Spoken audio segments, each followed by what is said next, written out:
الشيطان الرجيم بسم الله الرحمن الرحيم إن تمسسكم حسنة تسؤهم وإن تصبكم سيئة يفرحوا بها وَإِن تَصْبِرُوا وَتَتَّقُوا لَا يَضُرُّكُمْ كَيْدُهُمْ شَيْئًا إِنَّ اللَّهَ بِمَا يَعْمَلُونَ مُحِيطٌ۔ یہ سورہ آل عمران کی آیت نمبر 120 ہے۔ اس آیت کریمہ کا ترجمہ یہ ہے: ان تمسسکم، اگر تمہیں پہنچے، حسنہ، کوئی بھلائی، کوئی اچھائی، تسؤہم، تو کافروں کو برا لگتا ہے، وَإِن تُصِبْكُمْ، اور اگر تمہیں پہنچے، سیئۃ، کوئی برائی، کوئی پریشانی، کوئی غم، کوئی تکلیف، کوئی برائی، یفرحوا بہا، تو اس کے برائی کی وجہ سے کافر خوش ہوتے ہیں، وَإِن تَصْبِرُوا، اور اگر تم صبر کرو، وَتَتَّقُوا، اور تم ڈرو، لا يَضُرُّكُمْ كَيْدُهُمْ شَيْئًا، تمہیں ان کی تدبیر کچھ بھی ضرر نہیں پہنچا سکتی، ان اللہ، بے شک اللہ تعالی، بما یعملون محیط، ان کاموں کو جو یہ لوگ کرتے ہیں احاطہ کرنے والا ہے۔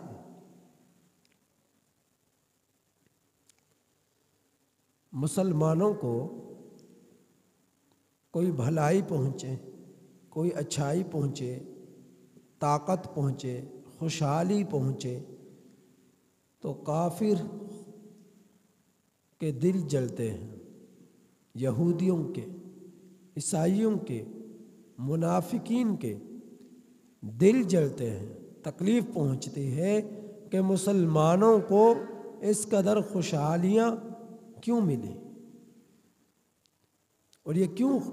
خوشی کے اسباب انہیں مل رہے ہیں، اور اگر کوئی برائی پہنچ جائے تو کافروں کو تکلیف پہنچتی ہے، کوئی غم پہنچ جائے کافروں کو،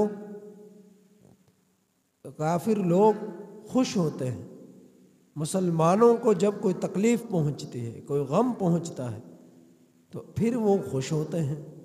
کہ اچھا ہوا انہیں تکلیف پہنچی۔ غزوہ احد کے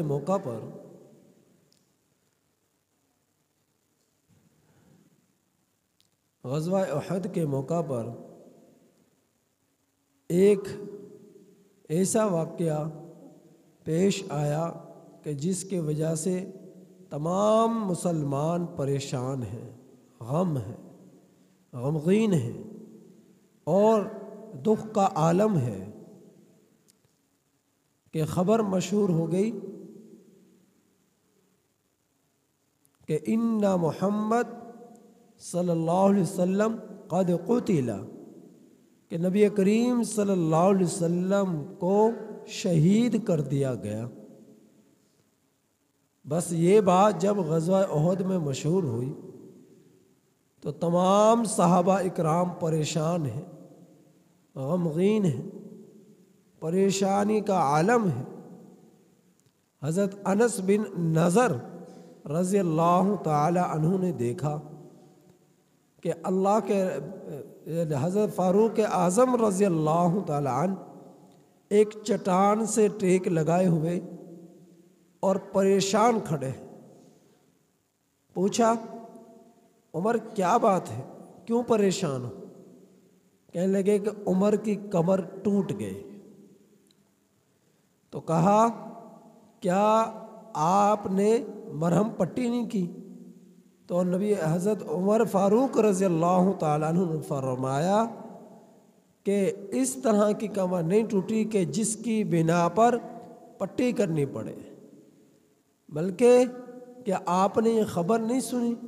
کہ اللہ کے رسول صلی اللہ علیہ وسلم کو شہید کر دیا گیا، اس کی بنا پر میری ٹانگوں میں جان ہی نہیں ہے کہ اس قدر پریشانی اور غم ہے کہ میں اپنی ٹانگوں کے ذریعے سے چل سکوں، اس قدر پریشان، اس قدر پریشان۔ دوسری طرف کافروں سے حضرت ابو سفیان رضی اللہ تعالیٰ عنہ، جو کہ ابھی مسلمان نہیں ہوئے تھے، مشرکین کی کمان سنبھالے ہوئے تھے، مشرکین کے لشکر کی کمان سنبھالے ہوئے ہیں، اس نے آواز دی، کیا آواز دی؟ افیکم محمد، کیا تم میں محمد وفات پا چکے، وفات پا چکے؟ تو کوئی جواب نہ۔ اللہ کا رسول صلی اللہ، دوسری سمت جو ہے، تمام صحابہ کرام کو جب معلوم ہوا کہ نبی کریم صلی اللہ علیہ وسلم زندہ ہیں، تو نبی کریم صلی اللہ علیہ وسلم کو چاروں اطراف سے گھیر لیا اور آپ صلی اللہ علیہ وسلم پر جھک گئے، آپ صلی اللہ علیہ وسلم پر جھک گئے۔ اور یہ خبر کس طرح مشہور ہوئی تھی کہ اللہ کے رسول صلی اللہ علیہ وسلم پر ایک کافر نے وار کیا، یعنی عتبہ ابن ابی شیبہ، اس نے کیا کیا؟ وار کیا عتبہ نے، اور جب وار کیا تو نبی کریم صلی اللہ علیہ وسلم کے جو سامنے والے دندان مبارک ہیں، سامنے والے، ان سامنے والے دانتوں کے جو درمیان کے دانت ہیں، برابر والے دانت جو ہے وہ ٹوٹ گیا، برابر والا دانت شہید ہو گیا، تو خون بہنے لگا منہ سے۔ دوسرے کافر نے وار کیا اور آپ صلی اللہ علیہ وسلم کی خود پر اس نے وار کیا کہ خود ٹوٹ کر نبی کریم صلی اللہ علیہ وسلم کا چہرہ انور و زخمی ہو گیا اور خون بہنے لگا۔ اور یہ خبر اس طرح مشہور ہو گئی کہ نبی کریم صلی اللہ علیہ وسلم کو شہید کر دیا گیا۔ تو صحابہ اکرام کو جب پتہ چلا تو چاروں اطراف سے نبی کریم صلی اللہ علیہ وسلم کو گھیر لیا، جھک گئے۔ اور دوسری طرف ابو سفیان آواز لگا رہا ہے، افیکم محمد، کیا محمد وفات پا چکے؟ نبی کریم صلی اللہ علیہ وسلم نے ارشاد فرمایا، لا اجیکم، تم جواب نہ دو۔ پھر اس ابو سفیان نے دوسری آواز لگائی، افیکم ابو بکر، کیا ابو بکر تم میں وفات پا چکے؟ تو نبی کریم صلی اللہ علیہ وسلم نے ارشاد فرمایا، لا اجیکم، تم جواب نہ دو۔ پھر اس نے تیسری آواز لگائی، افیکم یا عمر، افیکم عمر، کیا تم میں عمر وفات پا چکے ہیں؟ نبی کریم صلی اللہ علیہ وسلم نے فرمایا، لا اجیبکم، تم جواب نہ دو۔ تو حضرت فاروق اعظم رضی اللہ تعالیٰ عنہ نے فرمایا، اے اللہ کا رسول صلی اللہ علیہ وسلم، اب تو صبر کا پیمانہ چھوٹ رہا ہے، اب صبر نہیں ہوتا، آپ اجازت دیجئے ان کافروں کو جواب دیں۔ تو نبی کریم صلی اللہ علیہ وسلم نے اجازت دی تو حضرت فاروق اعظم رضی اللہ تعالیٰ عنہ نے فرمایا، او بدبختو، محمد صلی اللہ علیہ وسلم بھی زندہ ہیں، اور اے دشمنان خدا، ابو بکر بھی زندہ ہے اور عمر بھی زندہ ہے۔ تو یہ جب انہیں کوئی جواب نہیں ملا تھا، 3 مرتبہ اس نے نبی کریم صلی اللہ علیہ وسلم کے بارے میں پوچھا، 3 آوازیں لگائی، حضرت ابو بکر صدیق رضی اللہ تعالیٰ عنہ کے بارے میں پوچھا، حضرت فاروق اعظم رضی اللہ تعالیٰ عنہ کے بارے میں پوچھا۔ جب کوئی آواز نہ آئی تو پھر ابو سفیان نے آواز لگائی کہ ان محمد قد قتل صلی اللہ علیہ وسلم، تو کیا آپ صلی اللہ علیہ وسلم شہید ہو گئے؟ اس نے آواز لگائی۔ پھر کیا ہوا؟ کافر جو لوگ جو ہے بھنگڑے ڈال رہے ہیں اور جو ہے خوشی کے وجہ سے چیخیں مار رہے ہیں، آوازیں لگا رہے ہیں اور جو ہے بھنگڑے ڈال رہے ہیں، کافروں کی خوشی کی کوئی انتہا نہ تھی کہ جب اس نے یہ آوازیں لگائی اور آگے سے کوئی جواب نہ آیا، کہ وہ سمجھ گئے نبی کریم صلی اللہ علیہ وسلم واقعتاً شہید کر دیے گئے، ابو بکر واقعتاً شہید ہو گئے، فاروق اعظم رضی اللہ تعالیٰ عنہ واقعتاً شہید ہو گئے۔ تو اس خوشی میں کہ آپ صلی اللہ علیہ وسلم بھی، ابو بکر بھی، عمر بھی، یہ سب کے سب شہید ہو گئے، تو اس خوشی میں انہوں نے آوازیں لگائی، اور عالم یہ تھا کہ جب آپ صلی اللہ علیہ وسلم زخمی ہوئے تو ایک طرف حضرت حیدر کرار، حضرت علی رضی اللہ تعالیٰ عنہ جو ہے ڈول میں بھر بھر کے پانی لا رہے، نبی کریم صلی اللہ علیہ وسلم کے چہرہ انور پر ڈال رہے، اور دوسری سمت جو ہے فاطمہ الزہرا رضی اللہ تعالیٰ عنہ نبی کریم صلی اللہ علیہ وسلم کے خون کو بند کرنے کی کوشش کر رہی اور زخم کو دھو رہی، لیکن زخم رکنے پر ہی نہیں آ رہا تھا۔ پھر کیا کیا کہ ایک پرانی چٹائی تھی، اس کو جلایا اور جلا کر زخم کی جگہ پر اسے لگایا، جس کی وجہ سے زخم سے خون رسنا بند ہوا۔ تو اس قدر تکلیف پہنچی، جب تکلیف پہنچی تو کافروں نے بھنگڑے ڈالے، انہوں نے جو ہے چیخ و پکار کی، انہوں نے خوشی منائی، اور ایک دوسرے کے ساتھ گلے مل رہے کہ نبی کریم صلی اللہ علیہ وسلم اور آپ کے اصحاب کو شہید کر دیا گیا۔ تو نبی اللہ رب العزت اس آیت کریمہ میں ارشاد فرما رہے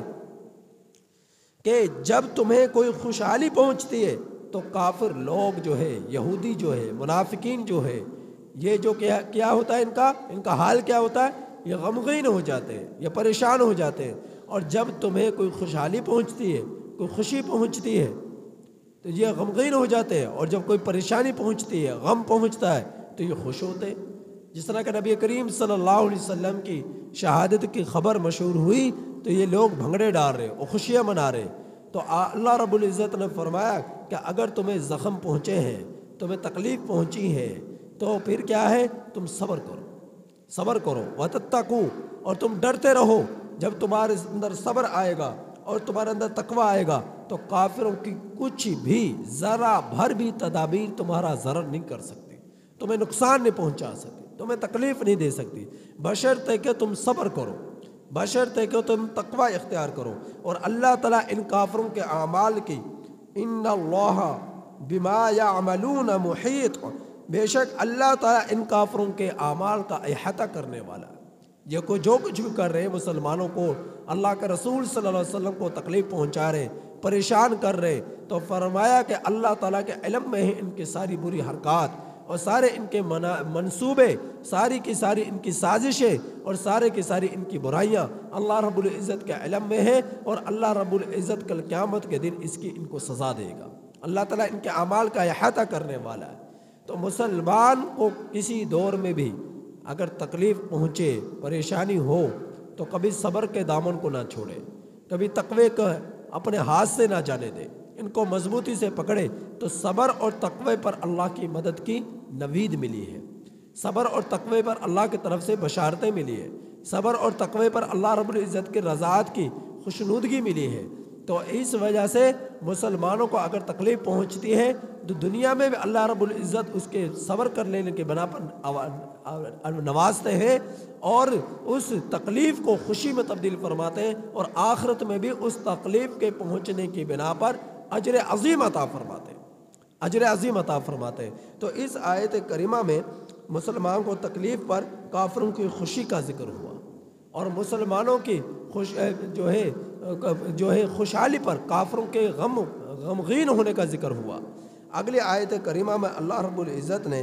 اگلے رکوع سے جو آیات کریمہ شروع ہوئی ہیں، غزوہ بدر کا کچھ ذکر فرمایا ہے، اس کا بیان انشاءاللہ کل ہوگا۔ اللہ تعالیٰ سے دعا ہے کہ اللہ تعالیٰ ہم میں سے ایک کو صحیح سمجھ عطا فرمائے۔